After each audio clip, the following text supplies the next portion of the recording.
I told Outlaw I'd do this video for him because during one of his lives he was asking if Japanese swordsmanship had close quarters combat skills, kind of like European. So I told him I'd do a video on this. It's been a while since I said that, so I'm trying to get it done now because I have time to do some videos up. So Mr. Skeleton here is going to help us with that, which should work out just fine. So one of the moves, I forget the names, so because some of them are pretty long. One of the moves is if you're close to your opponent, kind of like this, you're gonna keep your thumb on your tsuba. So what you're gonna do is you're gonna punch your opponent with your handle. Now, granted, this doesn't always work because some people are affected by these things. So you're either going to punch, or if they're trying to draw the sword, you can smack their sword out of the way. So you're going to punch them. This will stay where it's at. You don't move this away. Then you're going to come up, grab this, and here comes the hard part because you want to keep this handle embedded into them. Draw the blade. Let me redo that. So you're going to punch, keep it there, draw the blade, come up, put it on them, and then rake it down.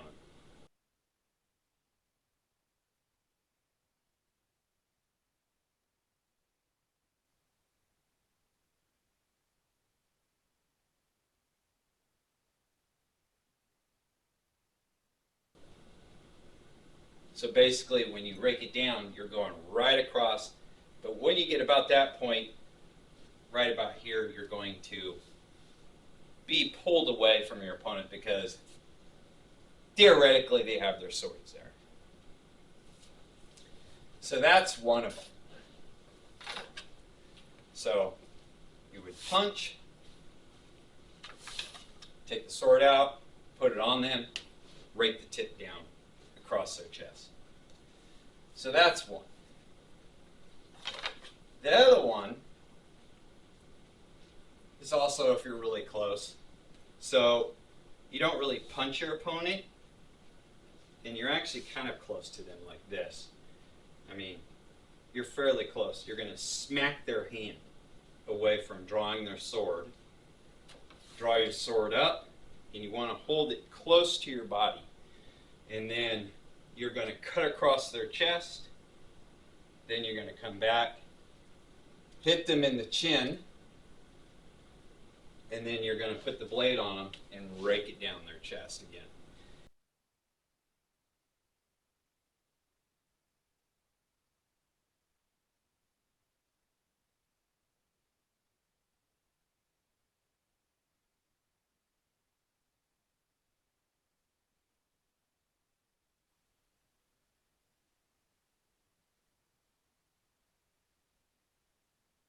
So that's another one that you can do. That's close quarter. The other one that you can do, this one's a little bit harder. And to do it quickly would take some practice. Because again, you're kind of close to your opponent. You're going to take the sword, your whole sword. You're going to bring it all the way over to, or basically across your body, like so. And then you're going to draw the sword out back, like that, and then you're going to stab.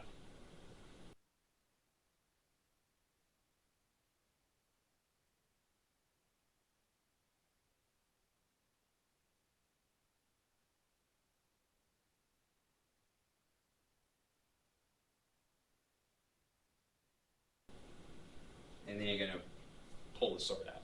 So those are 3 examples of being close to your opponent for attack that I can demonstrate. But there are close encounter combat, where you're not using them. Of course, if you have the Wakizashi on, Wakizashi is a lot easier because it's a lot shorter. But this just demonstrates if you have a whole katana on you, that you can still use it, especially depending on how long your blade is. Outlaw likes a 32-inch long blade, so you kind of have to judge your distance with people. But that's pretty much it for 3 simple moves. Well, 2 of them are the simplest. The last one, like I said, you really have to bring that sword all the way over. And if you do have a Wakizashi on, it does make it difficult because you're running right up against it. But there you go, Outlaw. There's 3 moves that show you that you can do it. Most of them, too, like I showed, a lot of them, is you're going to rake it down them and pull away. And you're going to move back far, at least 2 feet away, because, well, if he's still able to fight, I want room so I can be ready when he attacks. So, there you go.